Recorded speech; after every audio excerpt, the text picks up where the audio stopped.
243 લોકસભા બેઠકમાંથી પ્રથમ તબક્કામાં 102 લોકસભા બેઠકો પર ચૂંટણીની શરૂઆત થઈ ગઈ છે। પ્રથમ તબક્કાનું મતદાન પૂર્ણ થયું ત્યારબાદ હવે બીજા તબક્કાના મતદાન માટે ચૂંટણી પંચે તૈયારીઓ શરૂ કરી દીધી છે।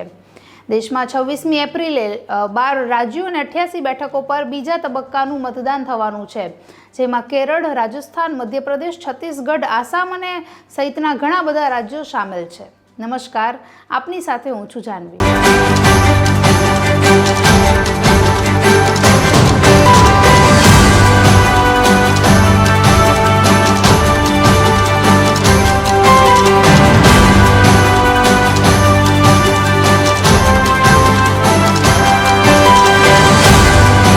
તબક્કામાં બધી જ પાર્ટીના દિગ્ગજ નેતાઓ મેદાને ઉતરવાના છે, જેમાં રાહુલ ગાંધી, હેમા માલિની, શશી થરૂર, અરુણ ગોવિલ અને સાથે જ પ્રહલાદ જોશી વગેરેના અન્ય નેતાઓનો સમાવેશ થાય છે। મહત્વપૂર્ણ છે કે જ્યારે ચૂંટણી પંચે તારીખોની જાહેરાત કરી ત્યારે બીજા તબક્કામાં 89 બેઠકો પર મતદાન યોજાવાનું હતું, પરંતુ મધ્યપ્રદેશના બેતુલ બેઠક પરથી બીએસપીના અશોક ભાલ્વીનું નિધન થતાં આ બેઠક પર મતદાનને સ્થગિત કરવામાં આવ્યું છે। એટલે હવે બીજા તબક્કામાં આ વખતે 88 બેઠકો પર મતદાન થવા જઈ રહ્યું છે। તબક્કામાં દેશના 12 રાજ્યો અને 88 બેઠકો પર મતદાન થવાનું છે, જેમાં આસામમાં કરીમગંજ, સિલચર, મંગલદોઈ, નાંગાવ, કાલિયાબોરનો સમાવેશ થાય છે, ત્યારે બિહારમાં કિશનગંજ, કટિહાર, પૂર્ણિયા અને ભાગલપુરનો સમાવેશ થાય છે।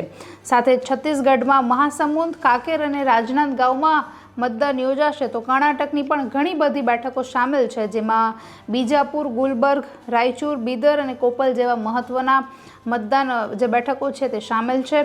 સાથે જ કેરળમાં પણ કન્નૂર, વડકારા, ત્રિશુર, ચલાકુડી ઉપરાંત ઘણી બધી બેઠકો સામેલ છે, ત્યારે મધ્યપ્રદેશમાં દમોહ, ખજુરાહો, સતના, ટીકમગઢ, રીવા અને હોશંગાબાદ જેવા બેઠકોના નામ સામેલ છે।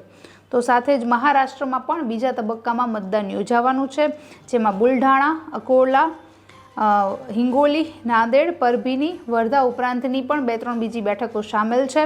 ત્યારે મણિપુરમાં પણ મતદાન યોજાવાનું છે અને રાજસ્થાનમાં પણ બાડમેર, જાલોર, ઉદયપુર, બાંસવાડા, ભીલવાડા, રાજસમંદ, કોટા, સવાઈ માધોપુર સહિતની પણ ઘણી બધી બેઠકો સામેલ છે। તબક્કામાં જે દિગ્ગજ નેતાઓ છે તે ચૂંટણીના મેદાને ઉતરવાના છે અને આપસમાં ટકરાવાના છે। તેમાં સૌથી અગત્યની જે બેઠક છે, સૌની નજર જેના પર છે, કોંગ્રેસના પૂર્વ અધ્યક્ષ રાહુલ ગાંધી કેરળની વાયનાડ બેઠક પરથી ચૂંટણી લડવાના છે, તો ભાજપે તેમની સામે એની રાજા અને એનડીએના સુરેન્દ્રન જે છે એમના વિરુદ્ધ ચૂંટણીના મેદાને ઉતરવાના છે।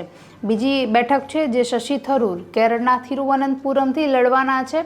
કોંગ્રેસના સાંસદ શશી થરૂર ફરીથી એકવાર ઉમેદવાર બન્યા છે, તો ભાજપે તેમના વિરુદ્ધ રાજીવ ચંદ્રશેખરને મેદાને ઉતાર્યા છે। ત્રીજી અગત્યની બેઠક છે હેમા માલિની, જે અભિનેત્રી અને એક બોલિવૂડનો પ્રખ્યાત ચહેરો તેને કહી શકાય કે જેને ખૂબ જ લોકોનો સાથ છે, લોકો તેમને ઓળખે છે ને ખૂબ પ્રચલિત નામ છે।